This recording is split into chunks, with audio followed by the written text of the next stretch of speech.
In Bull Durham, they said sometimes you win, sometimes you lose, and sometimes you look at the standings, wink, and shake hands, or something like that.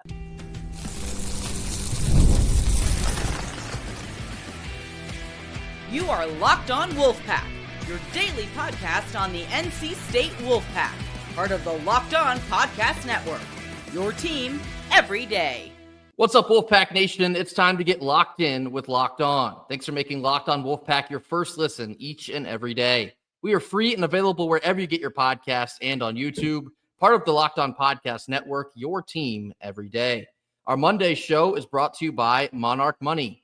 Take control of your finances with Monarch Money. Use code LOCKEDONCollege at Monarch like the butterfly, money like the money, monarchmoney.com for 50% off of your first year. Happy Monday to all. As always, I'm Grayson Boone, joined by former Wolfpack defensive tackle Kenton Gibbs. I fibbed on that saying just a little bit. The actual saying is some days you win, some days you lose, and some days it rains to describe what happens in baseball. But what happened on Sunday's Game 3 between NC State and the Dirty Foot Club is more or less something I have already alluded to a couple weeks back because it happened in a different fashion with ECU. Some days you look at potential rain in the forecast, you look at the other coach, you give him one of these, and then you shake hands and you go home. Ultimately, that is what I believe happened in Chapel Hill on Sunday. Obviously, it was a 3-game series. They played Thursday, Friday, skipped on Saturday due to UNC's graduation. I have something to say about that in just a second. Supposed to be a 1 p.m. first pitch on Sunday. Extensive delays went on. They thought they'd be able to play by 5 or 6. That didn't happen. The game was called, and there's a lot of ramifications, pun intended, that we also have to talk about here. But this whole series was just structured poorly from the very beginning. And I get you have college graduation going on your campus and having a baseball game going on during the day at the same time. That's a lot, but that's poor planning. Every college in the country has graduations going on Saturday around this time of year, and yet you didn't see any other schools completely restructure a schedule to avoid playing on Saturday in order to have a graduation and then play on Sunday. I think poor planning is the ultimate story for this series, not just the graduation on Saturday and scheduling the series around it, but looking at the forecast and not exactly putting forth a great effort to get this game in on Sunday. You know, you're absolutely right, Grayson. This is, Elliot Avent, nicer man than me. Nicer man than me, because my boys would have been out there practicing just to show, like, oh, look at that. Looks like you can, in fact, play on this field. Because, again, I really, really don't like those guys. You know, like, every chance I get to be one of them. I don't care what it is. I don't care if it's a literal pissing match. You will see me up against the fence with a bunch of water and with a 2-gallon of water and, you know, just like a jug of water pills or something like that, because I'm ready to rock. But in all seriousness, you're absolutely right about the graduation thing. With all due respect, who cares? As an athlete, you kind of know you're going to miss stuff like that. You kind of like, it's kind of written into the thing. You know, like all of us have to, you know, miss stuff like that on the regular. And I get it. Oh, how many times do you graduate from college? Yeah, sure. Cool. Oh, well, the fans won't be there because they'll be at their kids' graduation. Stop it, okay? You know that your fans got them T-shirts from Walmart, got that hat from the gas station. It was like, oh, we're UNC fans now. They kids cannot afford to go there. Let's stop playing that game, okay? So, in all seriousness, don't care for it, don't like it at all. We are Americans. We don't do none of that tying stuff here. That's not what we do, okay? And some people say, oh, it's like kissing your cousin. First of all, you freaky frog, stop. Stop that. Stop saying that. That's not what a tie is like. A tie is like a weird thing that's gross, but not that gross. It's just not a great time. It's not a great time to say, oh, we split the series this year. Nah. I got to see you. I got to get my get back. And thankfully, both of these teams are in position for double byes in the ACC tournament at large. Because again, I want all the smoke. I want all the smoke. I want all the static. I want all the – come on. Come see me. Come see me. We got to have it out for each other because, again, it's not only is it those bozos, but there's a lot on the line here in terms of ACC standings. Yeah, there are very, very few things in life that give me the ick the way a tie does. Because in life, there are winners and there are losers. That's life. You have to have a conclusion to a series, especially a series between these two schools that are in close contention for bigger aspirations, like an ACC regular season title or a top 4 ACC seed in the ACC tournament coming up. To have this series canceled in this fashion it's an absolute travesty. It's a shame, and I do attribute a lot of that to just poor planning from the very beginning. But enough of that. Now we'll get into what this means going forward. Obviously, because NC State did win Game 2 on Friday night, a score of 8-5. That one was a nail biter, but the Wolfpack found a way to get it done there in the 9th inning. Glad you did that, because if you lost both of those games, you lost the series, you'd be in a world of hurt right now. But you didn't. You won that game, and you are still sitting currently in second place in the ACC, which is still a top 4 for the ACC conference tournament. So people want to know, is there still a world where NC State can win first place in the ACC and take the 1 seed? To that, the answer is yes. In large part because Florida State somehow lost to Cal in Game 2 of that series. They brought them back down a game, and NC State is in striking distance. So what does NC State need to do? Now you must, and I do mean must, sweep Stanford this coming weekend. It will be at home. It's in Raleigh, so that's a big bonus. We're going to have to do a pack the doke spiel for the entirety of this upcoming week, which we will do. But NC State must sweep Stanford. But you also, believe it or not, you need the Dirty Foot Club to win at least a game against Florida State. I'm not rooting for them. I'll never root for them.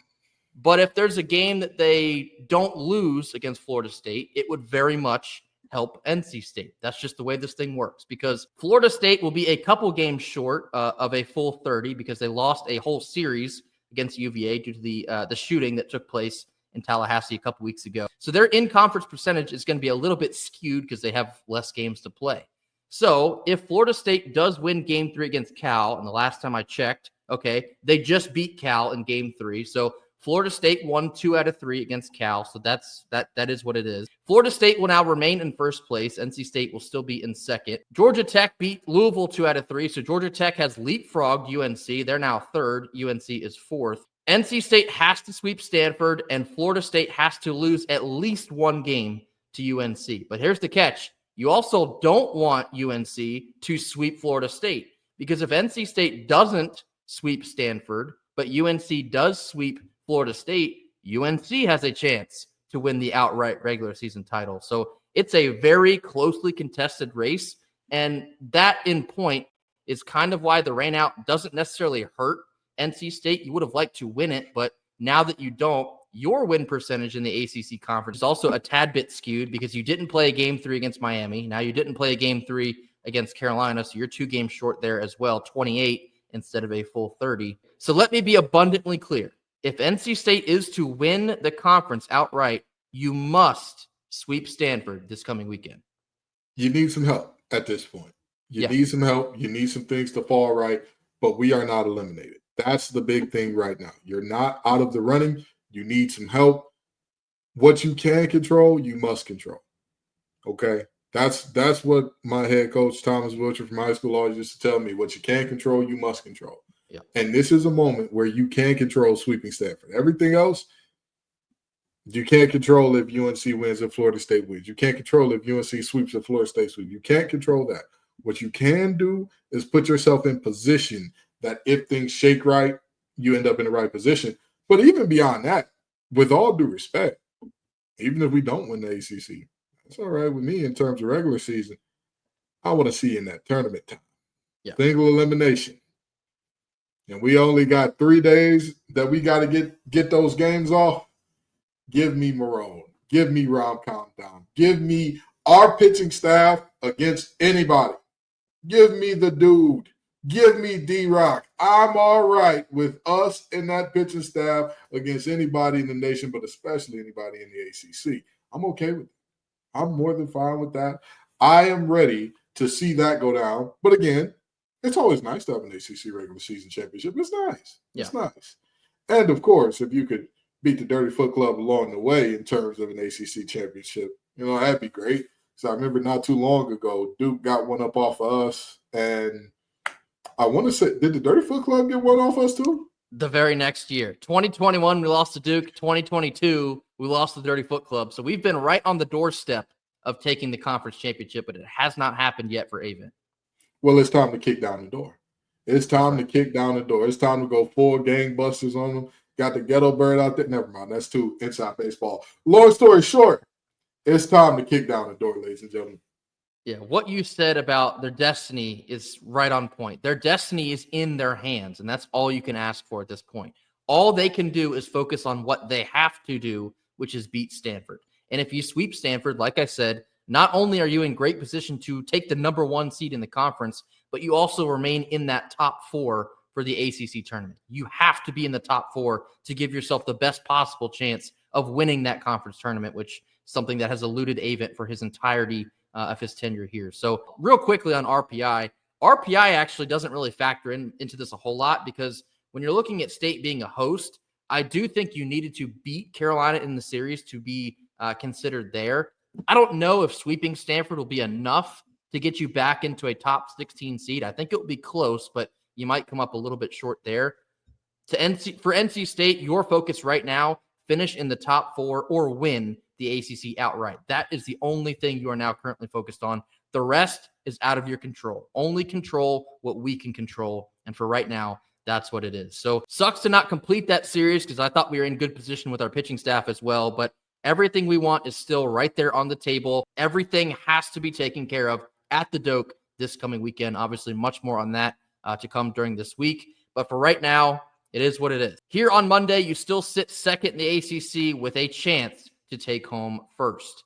Coming up next, we're switching gears into some basketball talk. This is the week that NC State is officially on PJ Haggerty watch. More on what that means after a quick word from our sponsors. Our Monday sponsor is Monarch Money. You ever check your bank account and wonder, where the heck did all my money go? Between dining out, shopping online, and entertainment, sometimes it's easy to lose track.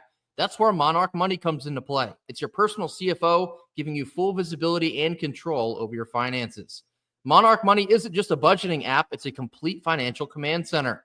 You can track all of your accounts, investments, and spending in just one place, so you can stop managing your money and start building your wealth. Managing your money with your partner is also now smoother than ever. You can track shared and personal accounts, set goals, and stay on the same page without all of the stress.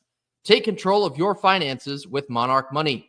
Use code LOCKEDONCollege at monarchmoney.com for 50% off of your first year. That's Monarch like the butterfly, money like the money, monarchmoney.com, using code LOCKEDONCollege. That's LOCKEDONCOLLEGE, Locked On College, for 50% off of your first year, only at Monarch Money. Middle portion of our Monday show, switching gears into some basketball talk. Everyone's been clamoring to know what the latest on PJ Haggerty is. Well, for the most part, over the course of the last week, not a whole lot has changed. I think it was 2 Fridays ago, we got the news that Ole Miss was out of the running. Texas was reportedly never in the running.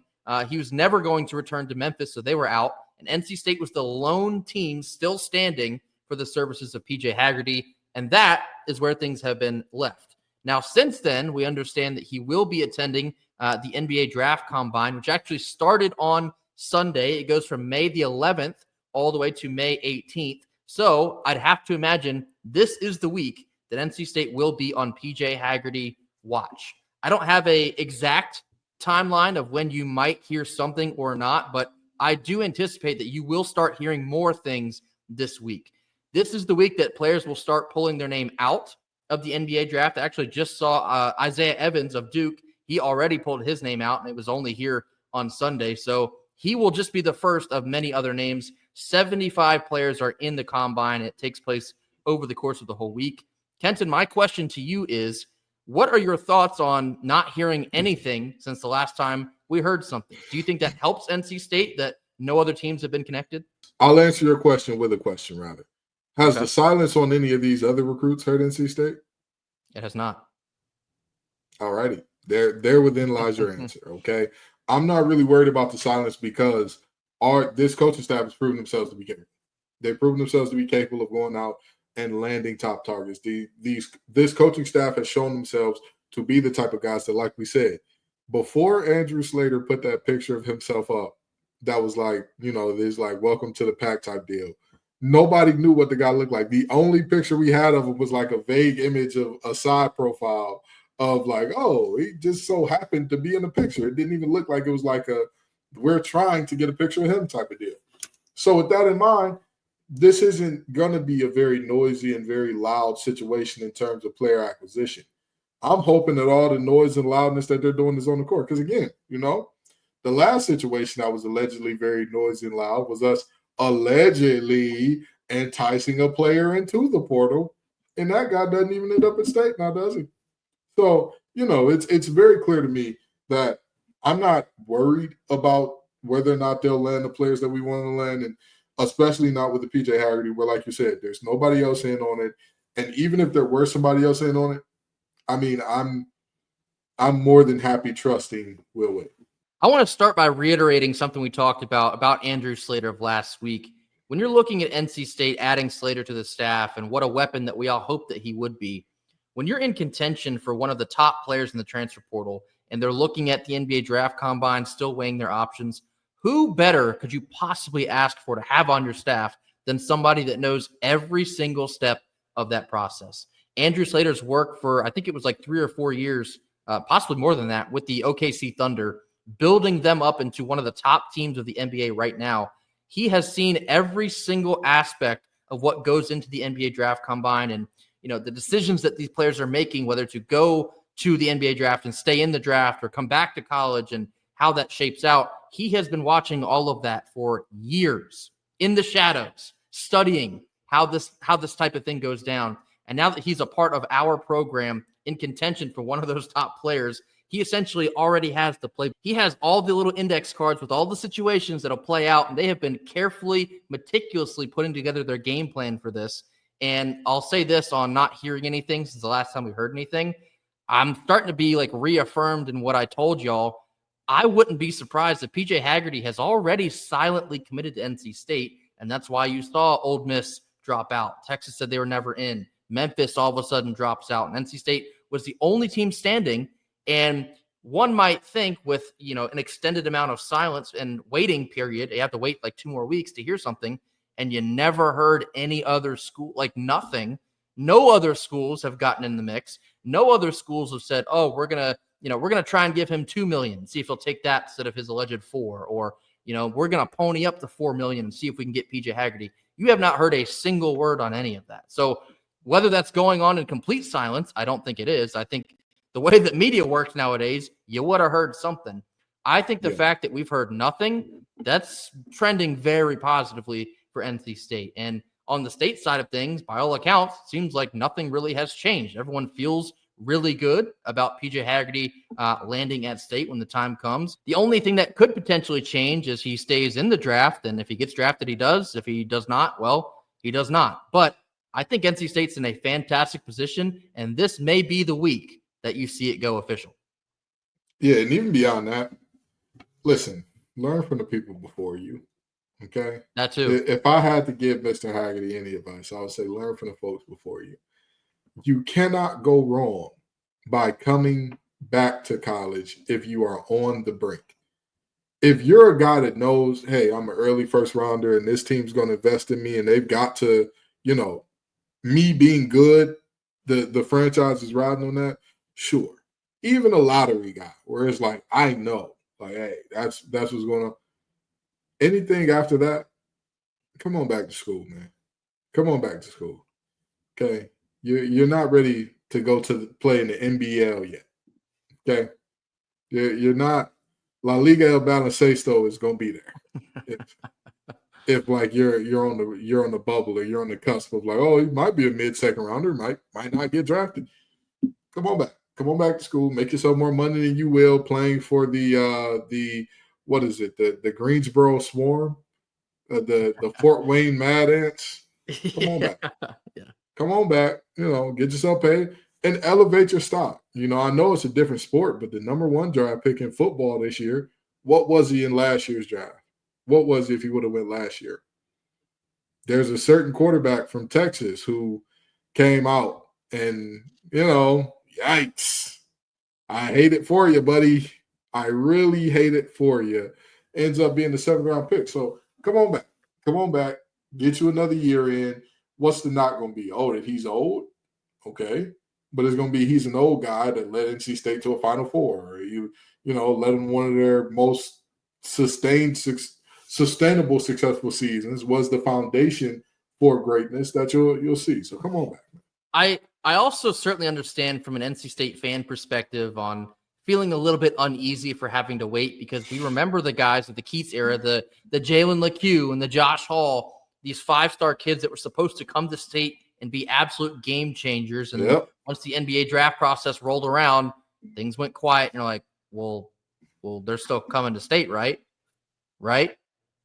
And then they never came. They ended up staying in the process. And then they don't get drafted. And so to Kenton's point there, it's like, well, damn, like if they decide to stay in that process, whether it was bad advice or not, they decide to test their options with the NBA draft process, and then they don't get drafted. And then with all due respect, they kind of fizzle out wherever they fizzle out, whether that's overseas or in the G League, because let's be honest, Jalen LeCue and Josh Hall never turned out to be massive names on the NBA scene. NC State could have used those guys. And so I understand where some of that little PTSD, like we talked about last week, it kind of creeps up on you, but I don't think this is one of those situations. I think PJ Haggerty knows that the best possible and potentially the only possible landing spot left for him is NC State. Then who better as your head coach than the American Gangster? Who better as your GM than Andrew Slater, who knows how to get players to the NBA, who knows what it takes to get players from that level into the NBA? He will have everything he needs to level up his game for one more year before he actually gets into the draft. NC State is the spot for him to do that. So keep your eyes open and your ears peeled. This might be the week that you see this news go official. I do think it will be in the end. #Haggerty to State. Coming up next, we're switching gears again, a third time, into some NC State football news. 2 more portal additions went down over the weekend. What do they mean? More on this after a quick word from our sponsors.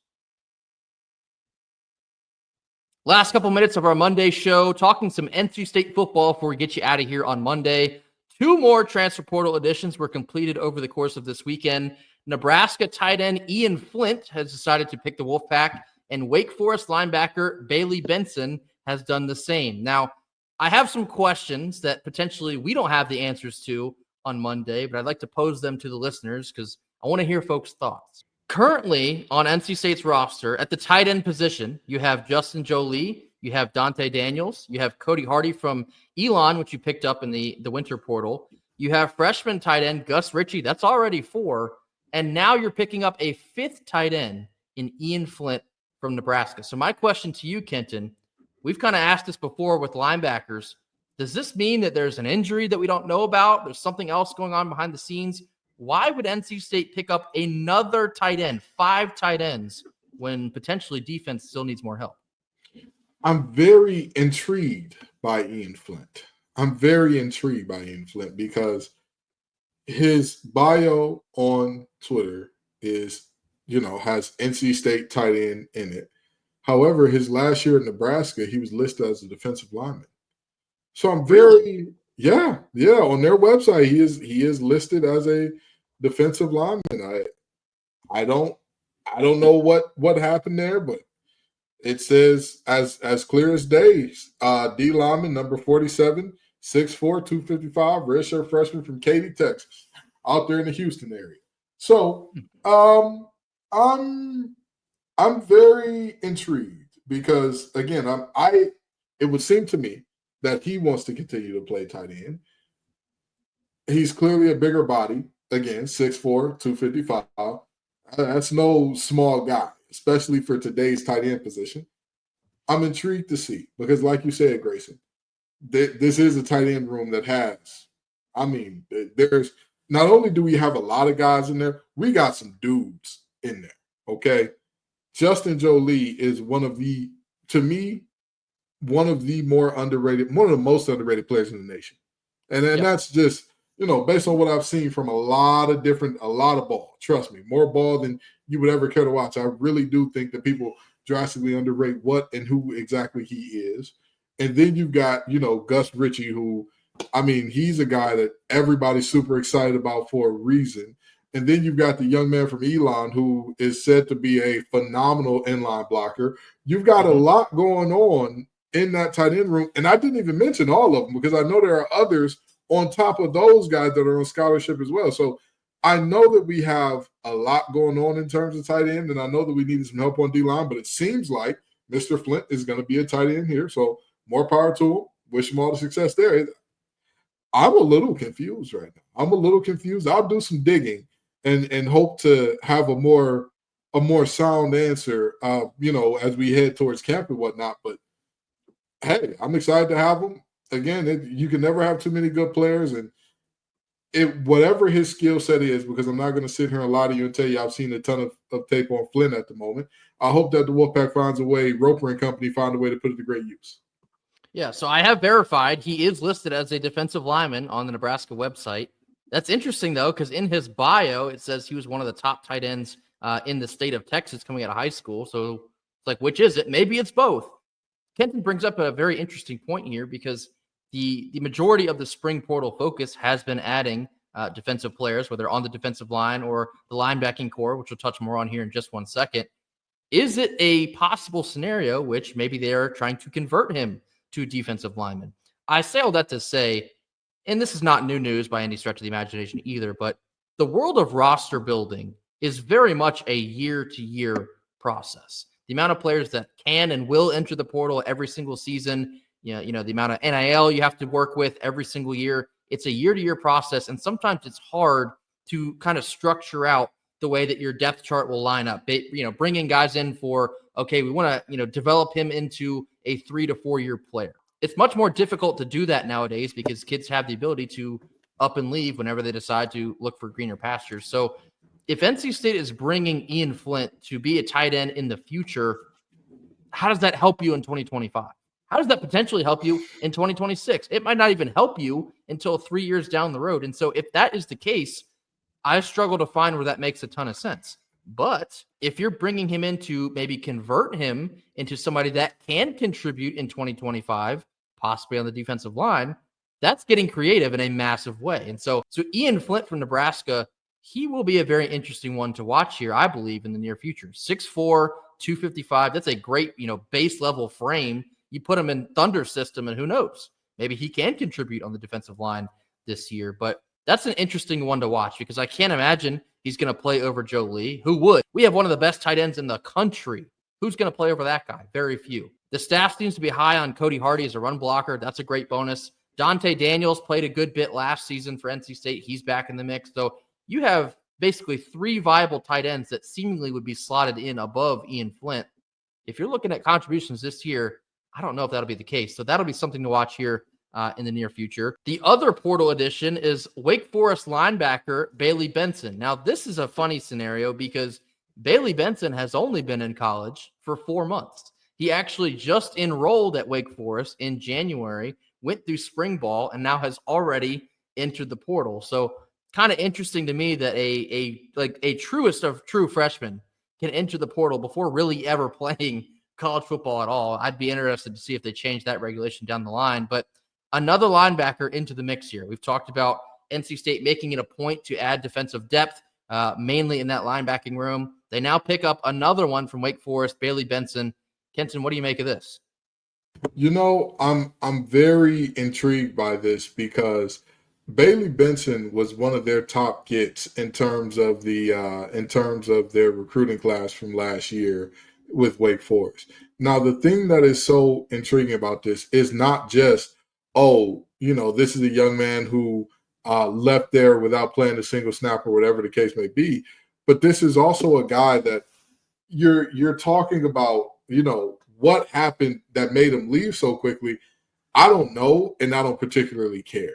He's built in a similar vein to Sean Brown in terms of 6'1", 195. He's going to need to put some bulk on his frame to play at the college level at linebacker. But I'll tell you what, he absolutely has great instincts for the ball and whatnot. It's just, again, he's a young man. He's going to have to adjust. He's going to have to take some time and all that. And so when you talk about who are immediate impact guys. I don't necessarily see that for Bailey, but I do see him potentially developing a few years from now into a really, really formidable, I want to say probably Sam linebacker covering a lot of space out there to the strong side. So I'm very intrigued. I'm very interested to see what comes out of this. But then it also does leave me with a question of, what y'all got going on over there at Winston-Salem? Why are players leaving before even, but more power to them. That's neither here nor there. None of my business. It's just a very, very peculiar situation in general. Yeah, interesting. Obviously, Wake Forest had the head coaching change, and if I'm not mistaken, I think the defensive coordinator retired as well. But whether that's involved on this or not, we're very happy to have another defensive depth into the linebacker room. He now makes the 6th linebacker that we have taken either in the winter or spring portal. That's a whole lot of linebackers to be adding into this room. You got to hope that you can bring out at least like 2 to 3 extremely serviceable guys, because we're going to need all the help we can get on the defensive side of the ball come August. So 2 more names to keep an eye on here. Ian Flint from Nebraska, Bailey Benson from Wake Forest. The 2 of them both, welcome to the Wolfpack. That will do it for us here on Monday. As always, be sure to hit that like button, drop your comments in the comment box. Give us your thoughts on the Pac-9 series over in Chapel Hill. How disappointed are you that Game 3 was not played? Some of you might not be disappointed at all. Give us your thoughts on the ACC standing. NC State still currently sits in 2nd. Do you think they can finish in the top 4? Will they sweep Stanford? A whole lot of questions that by the end of next week we will have answers to. Let us know your thoughts on PJ Haggerty to State. Hashtag Haggerty to State. If you think NC State will pull it off and this is the week, let us know in the comments. Then lastly, tell us your thoughts on Ian Flint from Nebraska, Bailey Benson from Wake Forest, and anything else on the football side of things. Let us know in the comments. Mash that subscribe button if you have not already. We'll catch you right back here tomorrow on Tuesday for more. And until then, go Pack. Go Pack.